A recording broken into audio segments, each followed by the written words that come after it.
Hi dears, welcome back. നമ്മൾ 7ാം ക്ലാസ്സിലെ മാത്സിൻ്റെ പുതിയ ടെക്സ്റ്റ് ബുക്കിലെ ഫ്രാക്ഷൻസ് എന്ന് പറഞ്ഞ രണ്ടാമത്തെ ചാപ്റ്ററിൽ പേജ് നമ്പർ 32 ക്വസ്റ്റ്യൻസ് ആണ് ഡിസ്കസ് ചെയ്യുന്നത്. അപ്പോൾ അതിൽ ഫസ്റ്റ് ക്വസ്റ്റ്യൻ നോക്കൂ. Draw rectangles and find this products. എന്നിട്ട് 3 ക്വസ്റ്റ്യൻസ് തന്നിട്ടുണ്ട് അല്ലേ. അപ്പോൾ അതിൽ ഫസ്റ്റത്തത് 1/2 ഇൻറ്റു 1/4 കാണാനാണ് അല്ലേ. അപ്പോൾ നമ്മൾ ആദ്യം എന്ത് ചെയ്യണം? ആദ്യം ഒരു റെക്റ്റാങ്കിൾ വരയ്ക്കുക, എന്നിട്ട് അതിനെ 2 പാർട്ടാക്കുക അല്ലേ. 1/2 കാണാം അല്ലേ. അപ്പോൾ 2 പാർട്ടാക്കി അതിൽ ഓരോന്നും എന്താണ് 1/2 ആണ് അല്ലേ. ഒന്നിൽ 2 ഭാഗമാക്കിയിട്ട് അതിലത്തെ ഒരു ഭാഗം, അതാണ് 1/2 എന്ന് പറയുന്നത്. അപ്പോൾ അതിൽ ആ 1/2ൽ വീണ്ടും എന്ത് ചെയ്യണം? 1/4 ആക്കണം. അതായത് ആ ഒരു ഭാഗത്തിനെടുത്തിട്ട് വീണ്ടും 4 ഭാഗമാക്കുക. അപ്പോൾ ഈ ചിത്രത്തിൽ കാണുന്ന പോലെ ആ ഒരു പാർട്ടിനെ വീണ്ടും 4 പാർട്ടാക്കുക. അതിൽ ആ ബ്ലൂ കളർ കാണുന്ന ആ ഒരു പാർട്ടാണ് എന്ത് 1/2 ഇൻറ്റു 1/4 എന്ന് പറയുന്നത്. അപ്പോൾ അത് ആ മൊത്തം ചതുരത്തിൻ്റെ എത്ര ഭാഗമാണ്? ആ മൊത്തം ചതുരത്തിന് അതേപോലെ പിന്നെ ആ ബ്ലൂ കളറിൽ തന്നെ വീണ്ടും ഭാഗിച്ച് കഴിഞ്ഞാൽ മൊത്തം എത്ര ഭാഗം ഉണ്ടാവും? 8 ഭാഗം ഉണ്ടാവില്ലേ. 8ൽ 1 അല്ലേ അത്. അപ്പോൾ 1/8 ആണ്. ആ ബ്ലൂ കളറിൽ കാണുന്നത് എത്രയാണ്? 1/8 ആണ്. അതായത് 1/2 ഇൻറ്റു 1/4 എന്ന് പറഞ്ഞാൽ എന്താണ്? 1/8 ആണ്. ഇനി അടുത്ത ക്വസ്റ്റ്യൻ നോക്കൂ.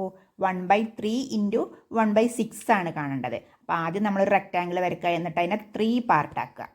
അപ്പോൾ അതിലൊരു പാർട്ടാണ് എന്ത് 1/3 എന്ന് പറഞ്ഞത്. ഇനി നമ്മൾ എന്ത് ചെയ്യണം? ആ ഒരു പാർട്ടിനെ വീണ്ടും 6 പാർട്ടാക്കിയിട്ട് മാറ്റുക. അതായത് വീണ്ടും 6ആയിട്ട് ഭാഗിക്കുക. അപ്പോൾ നോക്കുക, ആ ഒരു ബ്ലൂ കളറിൽ കൊടുത്തിട്ടുള്ളതാണ് എന്ത് 1/3 ഇൻറ്റു 1/6 എന്ന് പറഞ്ഞതില്ലേ. 6 ഭാഗിക്കുമ്പോൾ 1/3 ഇൻറ്റു 1/6 ആവും. ഇനി മൊത്തം ആ ചതുരത്തിനെ നമ്മൾ ആ കള്ളി നീട്ടി വരച്ച് കഴിഞ്ഞാൽ ആകെ എത്ര കള്ളി ഉണ്ടാവും? 18 കള്ളി ഉണ്ടാവില്ലേ. അപ്പോൾ 18ൽ ഒരു ഭാഗമല്ലേ ആ നീല കളറിൽ പറയുന്നത്. അപ്പോൾ 1/18 ആണ് നമുക്ക് ആൻസർ ആയിട്ട് കിട്ടുന്നത്. ഇനി അതിലുള്ള മൂന്നാമത്തെ ക്വസ്റ്റ്യൻ എന്താണ് നോക്കൂ. 1/5 ഇൻറ്റു 1/8 കാണാനാണ് പറഞ്ഞിട്ടത് അല്ലേ. അപ്പോൾ ആദ്യം നമ്മൾ എന്ത് ചെയ്യണം? ഒരു ചതുരം വരയ്ക്കുക, ഒരു റെക്റ്റാങ്കിൾ വരയ്ക്കുക, എന്നിട്ട് അതിനെ 5 പാർട്ടാക്കുക ആദ്യം. എന്നിട്ട് ആ 5 പാർട്ടിൽ ഒരു പാർട്ടിൽ വീണ്ടും നമ്മൾ എന്ത് ചെയ്യുക? 8 പാർട്ടാക്കുക.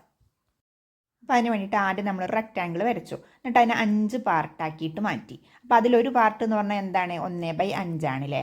ആ 1/5നെ വീണ്ടും നമ്മൾ എന്ത് ചെയ്യണം? 8 പാർട്ടാക്കിയിട്ട് മാറ്റണം.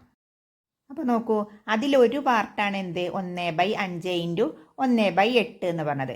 അത് മൊത്തം ചതുരത്തിൻ്റെ എത്ര ഭാഗമാണ്? അതറിയണമെങ്കിൽ നമ്മൾ ആ ഒരു ചതുരം നീട്ടി വരയ്ക്കണം അല്ലേ. അപ്പോൾ അതങ്ങനെ നീട്ടി വരയ്ക്കുമ്പോൾ എത്ര കള്ളിയായി മൊത്തം? അത് 40 കള്ളിയായിട്ടുണ്ട് അല്ലേ. എണ്ണി നോക്കൂ, 40 കള്ളി ഉണ്ടാവും. അപ്പോൾ 5 8 വീതം ഉണ്ട് അല്ലേ. അപ്പോൾ 40 കള്ളിയാവും മൊത്തം. അപ്പോൾ അതിലത്തെ ഒരു കള്ളി എന്ന് പറഞ്ഞാൽ എന്താണ്? 40ൽ 1 അതായത് 1/40 ആണ് അല്ലേ. 1/40 ആണ് ഒരു കള്ളി എന്ന് പറയുന്നത്.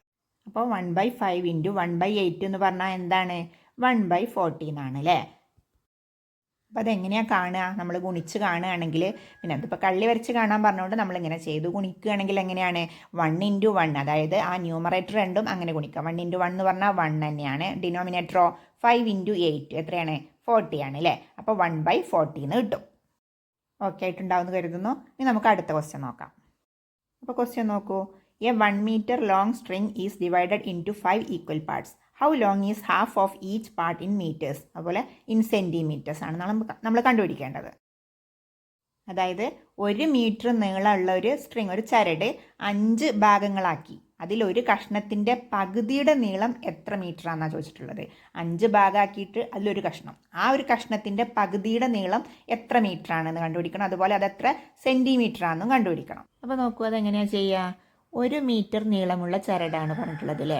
1 മീറ്റർ നീളമുള്ള ചരട് നമ്മളിപ്പോൾ ഇത് ചെയ്ത പോലെ നോക്കുകയാണെങ്കിൽ ഒരൊറ്റ കള്ളിയായിട്ട് വരച്ചു. അതിനെ 5 സമഭാഗങ്ങളാക്കി എന്ന് പറഞ്ഞാൽ 5 കഷ്ണങ്ങളാക്കി, അതായത് 5 കള്ളിയാക്കി മാറ്റി. എന്നിട്ട് അതിലൊരു കഷ്ണത്തിന്, അതായത് 1/5 ആണല്ലേ. അതിലൊരു കഷ്ണം എന്ന് പറഞ്ഞാൽ എന്താണ്?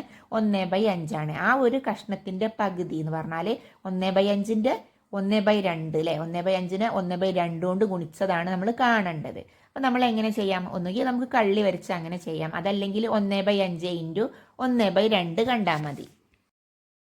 അപ്പോൾ നോക്കൂ, 1/5 ഇൻറ്റു 1/2 എന്ന് പറഞ്ഞാൽ എത്രയാണ്?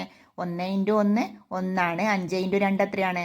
10 ആണല്ലേ. അപ്പോൾ 1/10 മീറ്റർ എന്ന് കിട്ടും അല്ലേ. ഇനി നമ്മളോട് എന്താ ചോദിച്ചിട്ടുള്ളത്? അതിനെ സെൻറ്റിമീറ്ററിലാക്കിയാൽ എത്രയാണെന്നാണ് ചോദിച്ചിട്ടുള്ളത്. 1/10നെ സെൻറ്റിമീറ്റർ ആക്കാൻ എന്താ ചെയ്യേണ്ടത്? 100 കൊണ്ട് ഗുണിക്കുക അല്ലേ. മീറ്ററിനെ സെൻറ്റിമീറ്റർ ആക്കാൻ 100 കൊണ്ട് ഗുണിച്ചാൽ മതി. അതായത് 100 സെൻറ്റിമീറ്റർ ആണ് ഒരു മീറ്റർ. അപ്പോൾ മീറ്ററിനെ സെൻറ്റിമീറ്റർ ആക്കാൻ 100 കൊണ്ട് ഗുണിക്കുക. അപ്പോൾ 1/10 ഇൻറ്റു 100 കാണണം. അപ്പോൾ നോക്കൂ, 1/10നെ 100 കൊണ്ട് ഗുണിച്ചാൽ എത്രയാണ്? 1 ഇൻറ്റു 100 എന്ന് പറഞ്ഞാൽ 100 അല്ലേ. 100/10 അല്ലേ. 100നെ 10 കൊണ്ട് ഹരിക്കുക. അപ്പോൾ 100നെ 10 കൊണ്ട് ഡിവൈഡ് ചെയ്യുമ്പോൾ എന്താ ചെയ്യേണ്ടത്? ജസ്റ്റ് ആ സീറോസ് വെട്ടിക്കളഞ്ഞാൽ മതി അല്ലേ. താഴെ ഒരു സീറോ മുകളിലത്തെ ഒരു സീറോ വെട്ടിപ്പോവും. ബാക്കി എന്താണ്? 10/1 അല്ലേ. 10/1 എന്ന് പറഞ്ഞാൽ 10 ആണ്. അതായത് പിന്നെ 1/10 എന്നുള്ളത് പിന്നെ മീറ്ററിലുള്ളത് സെൻറ്റിമീറ്റർക്ക് ആക്കുമ്പോൾ എത്രയാണ്? 10 സെൻറ്റിമീറ്റർ എന്നാണ് നമുക്ക് ആൻസർ കിട്ടുന്നത്. അതായത് 1 മീറ്റർ നീളമുള്ള ഒരു സ്ട്രിങ്ങിനെ, ഒരു ചരടിനെ 5 പാർട്ടാക്കിയിട്ട് ആ 5 പാർട്ടത്തെ ഒരു പാർട്ട് എടുത്തിട്ട് അതിൻ്റെ ഹാഫ് ആക്കിയാൽ അത് എത്രയായിരിക്കും? 10 സെൻറ്റിമീറ്റർ ആയിരിക്കും. ഓക്കെ ആയിട്ടുണ്ടാവുമെന്ന് കരുതുന്നു. ഇനി നമുക്ക് അടുത്ത ക്വസ്റ്റ്യൻ നോക്കാം. 1 liter of milk is filled in 2 bottles of equal size. A quarter of the milk in one bottle was used to make tea. How many liters of milk were used for tea in millimeters എന്ന് ചോദിച്ചിട്ടുണ്ട്. അതായത് 1 litre പാൽ ഒരേ വലിപ്പമുള്ള 2 കുപ്പികളിൽ നിറച്ചു. അതിലൊരു കുപ്പിയുടെ 1/4 ഭാഗമെടുത്ത് ചായ ഉണ്ടാക്കി. എത്ര ലിറ്റർ പാലെടുത്താണ് ചായ ഉണ്ടാക്കിയത്? അതുപോലെ അത് മില്ലി ലിറ്ററിൽ പറഞ്ഞാലോ എന്നുള്ളതാണ് ക്വസ്റ്റ്യന്. അപ്പോൾ നോക്കൂ, ഇതെങ്ങനെയാണ് ചെയ്യുക? ആദ്യം നമുക്ക് തന്നിട്ടുള്ള കാര്യങ്ങൾ എഴുതാം. എന്തൊക്കെയാണ്? ടോട്ടൽ മിൽക്ക് എത്രയാണ് തന്നിട്ടുണ്ട്? 1 ലിറ്റർ ആണ്. എത്ര ബോട്ടിലാണ് ആക്കിയെന്ന് പറഞ്ഞ്? 2 ബോട്ടിലാണ് ആക്കിയെന്ന് പറഞ്ഞില്ലേ. അപ്പോൾ ഒരു ബോട്ടിൽ എത്രയാണ് ഉണ്ടാവുക? ആകെ 1 ലിറ്റർ ആണ്. അത് 2 ബോട്ടിലാക്കുമ്പോൾ രണ്ടിലും എത്ര വീതം ഉണ്ടാവും? 1/2 ലിറ്റർ വീതം ഉണ്ടാവില്ലേ. അപ്പോൾ ഇൻ 1 ബോട്ടിലിൽ എത്ര മിൽക്ക് ഉണ്ടാവും? ഹാഫ് ലിറ്ററിന് എഴുതാം. ഇനി എന്താ പറഞ്ഞിട്ടുള്ളത്? ആ ഒരു കുപ്പിയത്തെ പാലിൻ്റെ 1/4 ഭാഗം എടുത്തിട്ട് പിന്നെ ചായ ഉണ്ടാക്കി എന്നാണ് പറഞ്ഞിട്ടുള്ളത് അല്ലേ. 1/4 എന്ന് പറഞ്ഞാൽ എത്രയാണ്? 1/4 ആണ് അല്ലേ. 1ൻ്റെ പിന്നെ 4 ഭാഗമാക്കിയിട്ട് അതിലൊരു ഭാഗമാണ് എന്ത്? 1/4 എന്ന് പറയുന്നത്. അപ്പോൾ നമുക്ക് ചായ ഉണ്ടാക്കാൻ വേണ്ടിയിട്ട് എത്ര പാലെടുത്തതെന്ന് എങ്ങനെ കാണാം? 1/2ൻ്റെ 1/4 ആണ് എടുത്തത്. 1/2 ആണ് ഒരു ബോട്ടിലുള്ളത്, അതിൻ്റെ 1/4 ആണ് എടുത്തിട്ടുള്ളത്. അപ്പോൾ എങ്ങനെ കാണാം? 1/2 × 1/4 ആണ് നമ്മൾ കാണേണ്ടത്. അപ്പോൾ നമ്മൾ എങ്ങനെയാണ് അത് കാണുക? ഒന്നുകിൽ നമുക്ക് കള്ളി വരച്ചിട്ട് കാണാം, അതല്ലെങ്കിൽ നേരിട്ട് ഗുണിച്ചെഴുതാം. കള്ളി വരച്ചിട്ട് കാണുകയാണെങ്കിൽ എങ്ങനെയാണ്? ആദ്യം ഒരു പിന്നെ റെക്റ്റാങ്കിൾ വരയ്ക്കുക, എന്നിട്ട് അതിനെ 2 പാർട്ടാക്കുക. അതിലൊരു പാർട്ടാണ് എന്ത്? 1/2 എന്ന് പറയുന്നത്. ആ ഒരു പാർട്ടിനെ വീണ്ടും 4 പാർട്ടാക്കുക. അപ്പോൾ അതിലൊരു പാർട്ടാണ് എന്ത്? 1/2 × 1/4 എന്ന് പറയുന്നത്. അപ്പം മൊത്തം എത്ര പാർട്ടുണ്ടാവും? ആകെ 8 പാർട്ടുണ്ടാവും അല്ലേ. പിന്നെ മൊത്തം ആ ഒരു റെക്റ്റാങ്കിളിനെ പിന്നെ വായിച്ച് കഴിയുമ്പോൾ മൊത്തം 8 പാർട്ടുണ്ടാവും. ആദ്യത്തെ ഒരു പാർട്ടാണ് എന്ത്? 1/2 × 1/4 എന്ന് പറയുന്നത്. അതായത് 1/8 ലിറ്റർ ആണ്. അതായത് 1/2 × 1/4 എങ്ങനെയാണ് ശരിക്കും നമ്മൾ കാണേണ്ടത്? ആ ന്യൂമറേറ്ററുകൾ തമ്മിൽ ഗുണിക്കുക, അതുപോലെ എന്ത് ചെയ്യുക? ഡിനോമിനേറ്ററുകൾ തമ്മിലും ഗുണിക്കുക. അപ്പം ന്യൂമറേറ്ററുകൾ എത്രയാണ്? 1ഉം 1ഉം ആണ് അല്ലേ. 1 × 1 എന്ന് പറഞ്ഞാൽ 1. അതുപോലെ ഡിനോമിനേറ്ററുകൾ എത്രയൊക്കെയാണ്? 2ഉം 4 ആണ്. 2 × 4 എത്രയാണ്? 8 ആണ്. അപ്പോൾ 1/8 അല്ലേ കിട്ടുന്നത്. അപ്പോൾ ഒരു ടീ ഉണ്ടാക്കാൻ വേണ്ടിയിട്ട് എത്ര പാലാണ് യൂസ് ചെയ്തിട്ടുള്ളത്? 1/8 ലിറ്റർ ആണ് അല്ലേ. ഇനി നമ്മളോട് ചോദിച്ചിട്ടുള്ളത് 1/8 ലിറ്റർ എന്ന് പറഞ്ഞാൽ എത്ര മില്ലി ലിറ്റർ ആണെന്ന് ചോദിച്ചിട്ടുണ്ട്. അപ്പോൾ മില്ലി ലിറ്ററും ലിറ്ററും തമ്മിലുള്ള മാറ്റം എന്താണ്? എത്ര മില്ലി ലിറ്റർ ആണ് ഒരു ലിറ്റർ എന്ന് പറഞ്ഞത്? 1000 മില്ലി ലിറ്റർ ആണ് അല്ലേ ഒരു ലിറ്റർ എന്ന് പറയുന്നത്. അപ്പോൾ നമ്മൾ എന്ത് ചെയ്താൽ മതി? 1/8നെ 1000 കൊണ്ട് ഗുണിച്ചാൽ മതി അല്ലേ. അപ്പോൾ 1/8 × 1000 ആണ് നമ്മൾ കണ്ടുപിടിക്കേണ്ടത്. അപ്പോൾ 1/8 × 1000 എന്ന് പറഞ്ഞാൽ എത്രയാണ്? 1000/8 ആണ് അല്ലേ നമ്മൾ കണ്ടുപിടിക്കേണ്ടത്. 1000/8 എന്നുള്ളത് കണ്ടുപിടിക്കാൻ എന്ത് ചെയ്താൽ 1000നെ 8 കൊണ്ട് ഡിവൈഡ് ചെയ്യുക. അപ്പോൾ എത്രയാണ് കിട്ടുന്നത്? 125 എന്ന് കിട്ടും അല്ലേ. അപ്പോൾ എന്താണ് ആൻസർ കിട്ടുന്നത്? 125 മില്ലി ലിറ്റർ ആണ്. അതായത് 1/8 ലിറ്റർ എന്ന് പറഞ്ഞാൽ എത്രയാണ്? 125 മില്ലി ലിറ്റർ ആണ് അല്ലേ. 125 മില്ലി ലിറ്റർ ആണ് നമുക്ക് ആൻസർ കിട്ടുന്നത്. ഓക്കെ ആണല്ലോ. എന്തെങ്കിലും ഡൗട്ടൊക്കെ ഉണ്ടെങ്കിൽ കമൻറ്റിൽ ചോദിക്കുക. വീഡിയോ ഇഷ്ടമായാൽ ലൈക്ക് ചെയ്യാനും ഷെയർ ചെയ്യാനും സബ്സ്ക്രൈബ് ചെയ്യാനൊന്നും മറക്കല്ലേ. നമുക്ക് അടുത്ത വീഡിയോയിൽ കാണാം. ബൈ.